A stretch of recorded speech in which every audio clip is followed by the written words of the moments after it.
Hello everyone. तो कैसे हैं आप सभी? आई होप कि आप सभी अच्छे होंगे। मैं आयशा मलिक आप सभी का स्वागत करती हूं आपके अपने यूट्यूब चैनल एएमएस क्लासेस पर, जहां पर हम पढ़ते हैं ग्रेजुएशन के लिए केमिस्ट्री।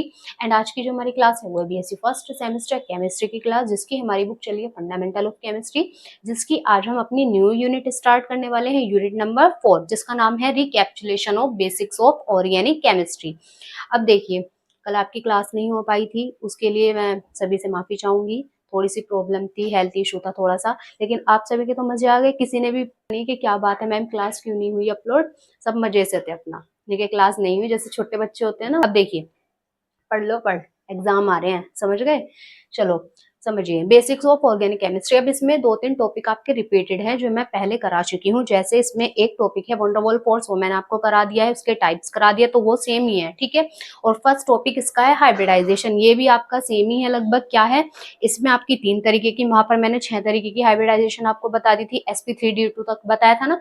यहाँ पर आपकी sp होगी, sp2 और sp3, ठीक है। अब पता है आपको sp हाइब्रिडाइजेशन कब होती है, जब s एक s ऑर्बिटल और एक p ऑर्बिटल आपस में क्या होते हैं, मिक्स होते हैं, तब जो वो बनती है आपकी हाइब्रिडाइजेशन या हाइब्रिड ऑर्बिटल, वो क्या कहलाता है आपका sp, ठीक है। अब इसी तरीके से जब एक s और 2p मिलते हैं तो sp2 हो जाता है, और अगर एक s और 3p मिलते हैं तो क्या हो जाती है sp3। तो इसी तरीके से था। तो अब मैंने यहाँ पर कुछ नहीं लिखा, थ्योरी यहाँ पर हमें पढ़नी नहीं है, बस मैं आपको अब एक डायरेक्ट मेथड बताऊंगी, जो कि मैं आपको पहले भी बता चुकी हूँ इसका, हाइब्रिडाइजेशन का, याद होगा सभी को। जब मैंने आपको बॉन्ड ऑर्डर वाला टॉपिक कराया था ना, तब मैंने आपको एक ट्रिक बताई थी कि हाइब्रिडाइजेशन इस तरीके से हमें निकालनी है डायरेक्ट, ठीक है। अब जो इसका डायरेक्ट मेथड है, उसके लिए सबसे इंपॉर्टेंट चीज है स्ट्रक्चर का होना। क्या स्ट्रक्चर प्रेजेंट होनी चाहिए, तभी आप इजीली निकाल सकते हो हाइब्रिडाइजेशन किसी भी मॉलिक्यूल की, ठीक है। तो उसके लिए मैंने आपको फॉर्मूला भी बताया था, जेड। जेड की वैल्यू ध्यान आ रहा है सभी को या नहीं? जेड क्या बताया था कि number of sigma bond count करोगे प्लस लोन पेयर, जो सेंट्रल एटम है। अब मैंने एक चीज और बताई थी आपको, जो सेंट्रल एटम होता है केंद्रीय परमाणु, केंद्रीय परमाणु क्या कौन सा होगा, जिसकी संख्या सबसे कम होती है, वो हमेशा आपका केंद्रीय परमाणु होगा। अब मैंने क्या बताया था कि केंद्रीय परमाणु पर लोन पेयर मीन्स ऐसे इलेक्ट्रॉन जो कि बॉन्ड में पार्टिसिपेट नहीं करते, अगर वो प्रेजेंट है तो उन्हें ऐड करोगे, और क्या single bond means sigma bond को, ठीक है, उनको ऐड करने के बाद जब Z की वैल्यू आ जाए, उससे हम हाइब्रिडाइजेशन निकाल सकते हैं। अब उसके लिए मैंने आपको ये टेबल बताई थी याद करने के लिए कि Z की वैल्यू अगर आती है 2, तो इसका मतलब हाइब्रिडाइजेशन हो गई sp। Z की वैल्यू आती है 3 तो हाइब्रिडाइजेशन sp2, और Z की वैल्यू 4 आती है तो sp3, और Z की वैल्यू 5 आती है तो sp3d, और 6 आती है तो sp3d2। तो इस तरीके से ये आपको बिल्कुल अच्छे से याद करनी है, रटनी है बिल्कुल, ठीक है। ये आपको पता होना चाहिए कि Z की वैल्यू, और फिर Z की वैल्यू निकालने का तरीका तो आपको अब मैं समझा ही दूंगी। बस ये आपको ध्यान होना चाहिए कि Z की वैल्यू अगर 2 आ रही है तो sp, 3 तो sp2, इस तरीके से ये आपको ध्यान रखनी है, ठीक है। अब देखिए, जैसे हमारे पास है ये एग्जांपल, क्या है, ये SO3 की स्ट्रक्चर दी हुई है हमें, ठीक। अब इसकी हमें क्या निकालनी है, हाइब्रिडाइजेशन निकालनी है। और हाइब्रिडाइजेशन हमेशा किसकी निकलती है, सेंट्रल एटम की, केंद्रीय परमाणु। केंद्रीय परमाणु इसमें क्या है, सल्फर, तो इसकी हमेशा हाइब्रिडाइजेशन आप केंद्रीय परमाणु की निकालते हो, तो इसकी निकालनी है सल्फर की इस मॉलिक्यूल में। तो कैसे निकालेंगे, पहले number of sigma bond count करो, प्लस लोन पेयर प्रेजेंट है तो उनको जोड़ दो, ठीक है, तब Z की वैल्यू जो आएगी उससे हम हाइब्रिडाइजेशन निकाल लेंगे। अब यहाँ पर क्या है, देखो डबल बॉन्ड है, तीनों ऑक्सीजन से डबल बॉन्ड जुड़ा हुआ है। अब डबल बॉन्ड में आपको पता होगा एक सिग्मा होता है और एक पाई बॉन्ड होता है, तो यहाँ पर एक सिग्मा ये हो गया। इसी तरीके से सिमिलरली एक सिग्मा यहाँ, एक पाई यहाँ, एक सिग्मा एक पाई, तो कितने सिग्मा हुए टोटल, 1 2 3। लोन पे प्रेजेंट नहीं है तो Z की वैल्यू कितनी आ जाएगी, 3, और Z की वैल्यू 3 आती है तो हाइब्रिडाइजेशन क्या हो जाएगी, sp2। तो इस तरीके से निकालेंगे, है ना सिंपल ट्रिक। तो इसके लिए आपकी स्ट्रक्चर होनी जरूरी होती है, ठीक है। अब सेकंड है जैसे H2O। H2O में कैसे निकालोगे, सेम इसी तरीके से, देखो ये sigma bond, central atom oxygen, इसकी हाइब्रिडाइजेशन निकालनी है तो कैसे निकालेंगे, ये है सिंगल बॉन्ड से हाइड्रोजन जुड़े हुए, तो एक सिग्मा ये हुआ, एक सिग्मा ये हुआ, ये हुआ। सिंगल बॉन्ड का मतलब क्या होता है, सिग्मा, सभी को पता होगा, सिंगल बॉन्ड सिग्मा, एक सिग्मा, 2 सिग्मा हो गए। अब इस पर 2 लोन पेयर भी प्रेजेंट है, तो लोन पेयर को भी आप क्या करोगे, ऐड करोगे, तो 2 और 2 4, Z की वैल्यू कितनी आ गई, 4, और 4 के लिए हाइब्रिडाइजेशन sp3। तो इस तरीके से आपको ये करनी है, ठीक है। तो आई होप आप सभी को यहाँ तक अच्छे से क्लियर हुआ होगा। फटाफट से इसका स्क्रीनशॉट लीजिए, इसके बाद हम और एग्जाम्पल देखते हैं ताकि आपकी प्रैक्टिस अच्छे से हो जाए, ठीक है। चलिए, जैसे हमारे पास है ये एग्जांपल्स, जैसे NH3 है, NH3 पर आप सभी को पता है एक लोन पेयर प्रेजेंट होता है, तो इसकी हाइब्रिडाइजेशन कैसे निकालेंगे, सेम वही सिग्मा बॉन्ड काउंट कर लो और लोन पेयर को ऐड कर दो, तो वो आपकी हाइब्रिडाइजेशन आ जाएगी, Z की वैल्यू आ जाएगी। Z की वैल्यू कैलकुलेट करनी है हमें ओवरऑल, ठीक है। तो देखिए यहाँ पे कितने सिग्मा बॉन्ड है, 1 2 3, 3 सिग्मा और एक लोन पेयर, तो कितनी हुई Z की वैल्यू, 3 और एक कितने हुए, 4। Z की वैल्यू sp3, Z की वैल्यू 4, तो हाइब्रिडाइजेशन sp3। इसी तरीके से जैसे हमारे पास है ये सल्फर इन SO4 माइनस के 2 चार्ज हैं, इसमें क्या निकालनी है, सल्फर की निकालनी है हमें। तो सल्फर की जब हम निकालेंगे तो कैसे निकालेंगे, अब यहाँ पर ना माइनस चार्ज भी दिखाना था, यहाँ पे माइनस चार्ज है ना ऑक्सीजन पे, 2 माइनस। अब देखिए यहाँ पर क्या होता है, वही सेम, एक सिग्मा ये रहा, एक सिग्मा ये रहा। अब डबल मोड में आपको पता है एक सिग्मा एक पाई, एक सिग्मा एक पाई, तो टोटल कितने सिग्मा हुए, 1 2 3 4, 4 सिग्मा हुए। तो 4 सिग्मा के लिए Z की वैल्यू कितनी आ जाएगी, 4 आ गई, और हाइब्रिडाइजेशन sp3। अब इसी तरीके से PCl5 में निकालेंगे सेम पीस, इसकी फॉस्फोरस की, तो कैसे निकालोगे, कितने सिग्मा दिख रहे हैं, 1 2 3 4 5, 5 सिग्मा, Z की वैल्यू 5, तो Z की वैल्यू 5 के लिए हाइब्रिडाइजेशन क्या हो जाती है, sp3d। ये होती है Z की वैल्यू अगर 5 होती है हमारी, ठीक है। तो इस तरीके से हमें निकालनी है हाइब्रिडाइजेशन, तो इजी तरीका है। अब देखिए एक एग्जांपल और देखिए, ये वाला H2S, इसमें लोन पेयर है, इसमें कितने लोन पेयर हैं दिख रहे हैं आपको, 2 लोन पेयर हैं, और सिग्मा बॉन्ड कितने हैं, 2 sigma 2 lone pair, mean Z की वैल्यू 4, Z की वैल्यू 4, sp3 किसकी, इसकी सल्फर की हाइब्रिडाइजेशन इसमें sp3 होगी। अब देखिए एक स्पेशल केस से समझिए इसको, देखिए जैसे ये आती है और एग्जाम में इनकी जरूर आती है, हाइब्रिडाइजेशन पूछी जाती है इन कंपाउंड्स की। अब इनके लिए यहाँ पर आप देख रहे थे सारे जो एटम्स थे इन कंपाउंड्स में, जो हम देखते हुए आ रहे हैं अभी तक, जो हमने निकाली है हाइब्रिडाइजेशन, उनमें सभी एटम कैसे हैं, सिमिलर हैं। देखो यहाँ पे हाइड्रोजन था, ये भी हाइड्रोजन, ये भी हाइड्रोजन, ठीक है। केंद्रीय परमाणु से सेंट्रल एटम से जो जुड़े हुए एटम है वो सेम है, तो सेम होंगे तो उसके लिए तो आपका ये फॉर्मूला इजी लग जाएगा। लेकिन अगर आपके क्या हो जाए, अलग अलग एटम जुड़े हुए हो, किससे, सेंट्रल एटम से, जैसे यहाँ पर एक्सी, एक्सी क्या है, सेंट्रल एटम है, मैंने बताया था सेंट्रल एटम कौन सा होगा, जिसकी संख्या कम होगी, सेंट्रल एटम एक्सी है, ये हो गया।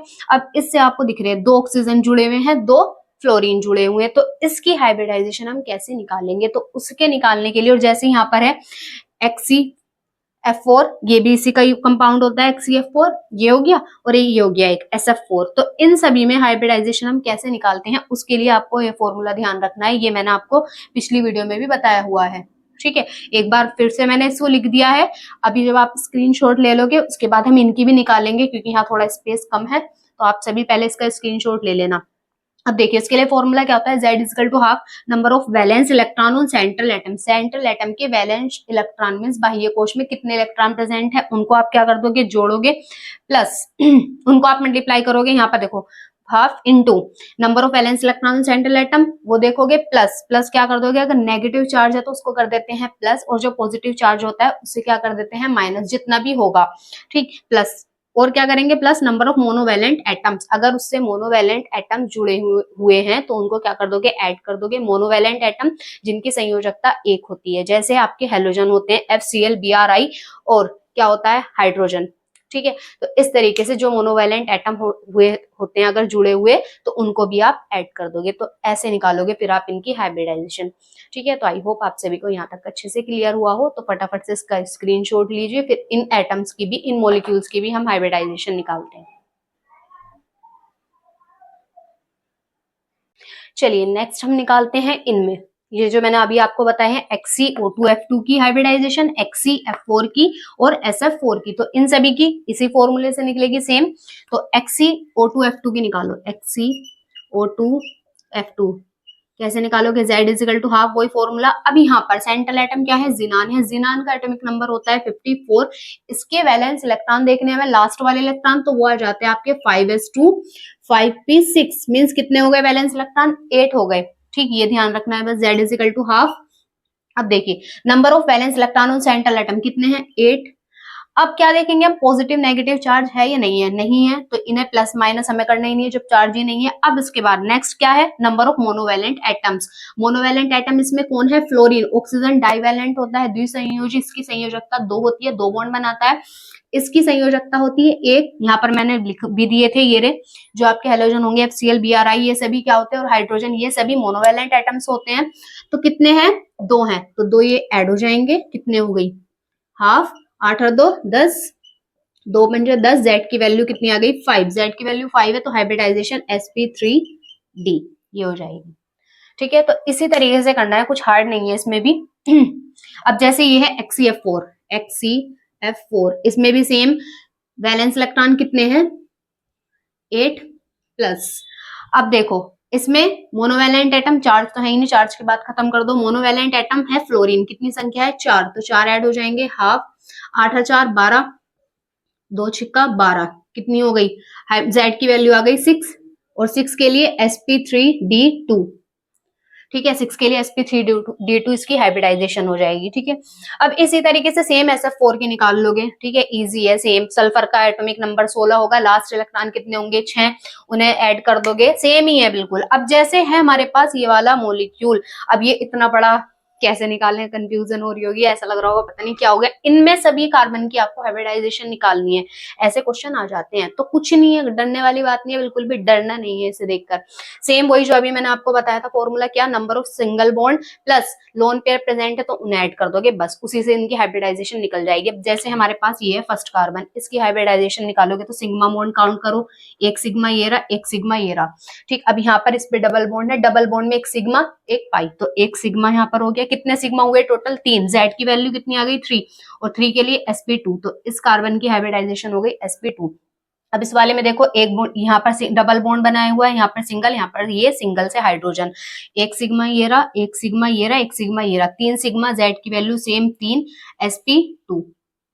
इसी तरीके से अब आ जाओ इस वाले कार्बन में, इस वाले कार्बन में क्या है, ट्रिपल बॉन्ड है और क्या है, एक सिंगल बॉन्ड है, मींस एक सिग्मा है। अब ट्रिपल बॉन्ड में 2 पाई होते हैं और एक सिग्मा 2 पाई, तो यहाँ पर हो गए एक सिग्मा, 2 सिग्मा हो गए टोटल, जेड की वैल्यू कितनी आ गई 2, और 2 के लिए हो जाती है हाइब्रिडाइजेशन sp। ठीक है, 2 के लिए क्या हो जाएगी sp। अब इसी तरीके से आ जाओ इस वाले कार्बन में, इस वाले कार्बन में क्या है, देखो ये रहा एक सिंगल बॉन्ड, ये रहा एक, ये रहा ट्रिपल बॉन्ड, ये है, तो एक सिग्मा और सेम एक सिग्मा यहाँ पर, क्योंकि 2 पाई है यहाँ पर एक सिग्मा, तो इसके लिए भी जेड की वैल्यू आ जाएगी 2, मींस sp हाइब्रिडाइजेशन रहेगी इसकी भी। अब इस वाले कार्बन में क्या है, एक सिग्मा एक पाई और एक सिग्मा एक पाई, टोटल कितने सिग्मा है 3, जेड की वैल्यू आ गई 3 और sp2। अब इस वाले कार्बन में एक सिग्मा एक सिग्मा एक सिग्मा, 3 सिग्मा है, जेड की वैल्यू 3, sp2, इसकी भी हाइब्रिडाइजेशन क्या रहेगी sp2। तो इसी तरीके से करना है, इतना हार्ड होता नहीं है, बस सारे कार्बन की अगर निकलवा रहा है, वो पूछ रहा है, या इनमें से कोई से भी एक की भी पूछ लेगा तो इसी तरीके से निकालोगे। ठीक है, तो आई होप आप सभी को यहाँ तक अच्छे से क्लियर हुआ हो, तो फटाफट से इसका भी स्क्रीनशॉट ले लीजिए। चलिए नेक्स्ट टर्म पढ़ेंगे हम इसमें, बॉन्ड एंगल, बंद कोण। नाम से ही मीनिंग समझ आ रहा होगा, बंद कोण, बंदों के बीच जो बॉन्ड्स होते हैं बंद, उनके बीच बनने वाला जो एंगल होता है, कोण होता है, उसी को हम बोल देते हैं बॉन्ड एंगल। जब मैंने आपको हाइब्रिडाइजेशन पढ़ाई थी तो उसमें ज्योमेट्री लिखवाई थी, टेट्राहेड्रल, ट्राइगोनल, प्लेनर, इनके कोण भी बताए थे कि इतने कोण होते हैं, इतने एंगल्स होते हैं इनके, बॉन्ड एंगल ये होता है उनमें।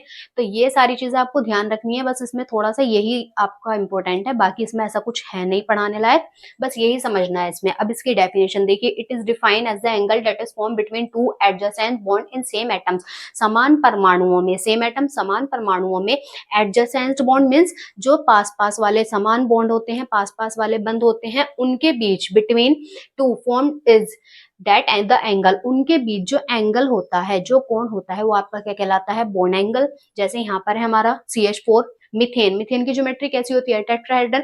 अब टेट्राहेड्रल ज्योमेट्री में जैसे यहाँ पर ये दो आपके सेम एटम है हाइड्रोजन, इन दोनों के बीच का जो कोण होगा ये होता है आपका 109 डिग्री।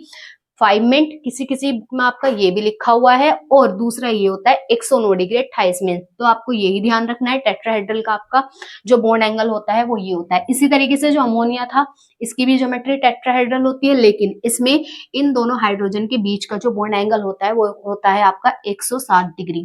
ठीक, इसी तरीके से ये था आपका H2O, इसमें भी ज्योमेट्री टेट्राहेड्रल होती है, लेकिन शेप, यहाँ पर मैं ज्योमेट्री की बात कर रही हूँ, सिर्फ शेप मैंने आपको बताया था, शेप में हम लोन पेयर को छुपा देते हैं, तब जो शेप दिखती है वो उसकी शेप कहलाती है, आकृति। ठीक है, तो यहाँ पर क्या था कि इन दोनों हाइड्रोजन के बीच का बॉन्ड एंगल हो जाता है 105 डिग्री। ठीक है, तो यही आपको ध्यान रखना है, इसका भी आप स्क्रीनशॉट ले लीजिए। चलिए, इस क्लास में इतना ही। आई होप आप सभी को यहाँ तक अच्छे से क्लियर हुआ होगा। तो इस यूनिट में अभी हमें 2-3 चीजें और पढ़नी है जो आपकी इंपॉर्टेंट है। नेक्स्ट वीडियो में हम अपना ज्यादा करेंगे, थोड़ा सा छोटी छोटी 2-3 टर्म है उनको भी करेंगे, और बॉन्ड एनर्जी, उसको इफेक्ट करने वाले फैक्टर। बॉन्ड एनर्जी आपको पता ही होगा, किसी बॉन्ड को तोड़ने में जो एनर्जी यूज होती है वो उसकी बॉन्ड एनर्जी कहलाती है। जैसे हमने बॉन्ड लेंथ पढ़ा था, उसके फैक्टर पढ़े थे, इसी तरीके से बॉन्ड एनर्जी पढ़नी है, उसके फैक्टर पढ़ने हैं। और 2 छोटी छोटी टर्म्स आती हैं, 3 बल्कि। क्या होता है, पहली टर्म है इंक्लूजन कंपाउंड्स। ये क्या होते हैं, बहुत इजी है सारी, ठीक है, इतना कुछ हार्ड नहीं है, बस उनमें थोड़ी सी चीजें आपको ध्यान रखनी है। इंक्लूजन कंपाउंड्स क्या होते हैं, और उसमें एक टर्म आती है क्लैथरेट्स, वो भी उसी से रिलेटेड है, वो भी आपको वहीं क्लियर हो जाएगी। थर्ड आपका होता है चार्ज ट्रांसफर कॉम्प्लेक्स, वो भी इजी है। चार्ज ट्रांसफर, नाम से ही मीनिंग समझ आ रहा होगा कि चार्ज का ट्रांसफर, जिन कंपाउंडों में चार्ज का ट्रांसफर होता है वो चार्ज ट्रांसफर कॉम्प्लेक्स कहलाते हैं। तो बस यही है, थोड़ा सा ये तीनों करा दूंगी मैं उनको, ये थोड़ा थोड़ा थोड़ा सा उनके बारे में लिखा दूंगी, ठीक है, शॉर्ट नोट के जैसा। और बॉन्ड एनर्जी हम निपटा लेंगे अपनी। फिर उसके बाद हमारा इंपॉर्टेंट टॉपिक आता है हाइपर कॉन्जुगेशन इफेक्ट, जिसको हम नो बॉन्ड रेजोनेंस भी बोलते हैं। उसके ऊपर आपके बहुत सारे क्वेश्चन बनते हैं, उसकी एप्लीकेशन जो है ना, उनमें से बहुत ज्यादा क्वेश्चन आते हैं ऑब्जेक्टिव में भी, कि इसकी एसिडिटी निकालो हाइपर कॉन्जुगेशन इफेक्ट के आधार पर। तो ये सारी चीजें हम नेक्स्ट क्लास में जो हमारी होगी उसमें हम बॉन्ड एनर्जी कंप्लीट करेंगे, और ये जो छोटी टर्म है वो, और सेकंड क्लास में हम हाइपर कॉन्जुगेशन अपना कंप्लीट करेंगे। ठीक है, तो कल आपको 2 क्लासेस मिलेगी, आज फिलहाल आपकी ये एक ही क्लास मिलेगी, क्योंकि थोड़ा सा मुझे नोट्स का काम है, जो अभी पिछली वीडियो के थोड़े से नोट्स रह रहे हैं वो कंप्लीट करके मुझे टेलीग्राम चैनल पे सेंड करने हैं आपको पीडीएफ बनाकर। तो थोड़ा सा इसलिए आज यही क्लास मिल पाएगी आपको। ठीक है, तो कल आपको 2 क्लासेस मिलेंगी, 4 और 5 बजे। तो वीडियो आपको अच्छी लगी तो वीडियो को लाइक करें, कमेंट करें एंड शेयर करें, और चैनल को सब्सक्राइब कीजिए। मिलते हैं नेक्स्ट वीडियो में नेक्स्ट टॉपिक के साथ, तब तक अच्छे से पढ़ते रहिए। Thanks for watching.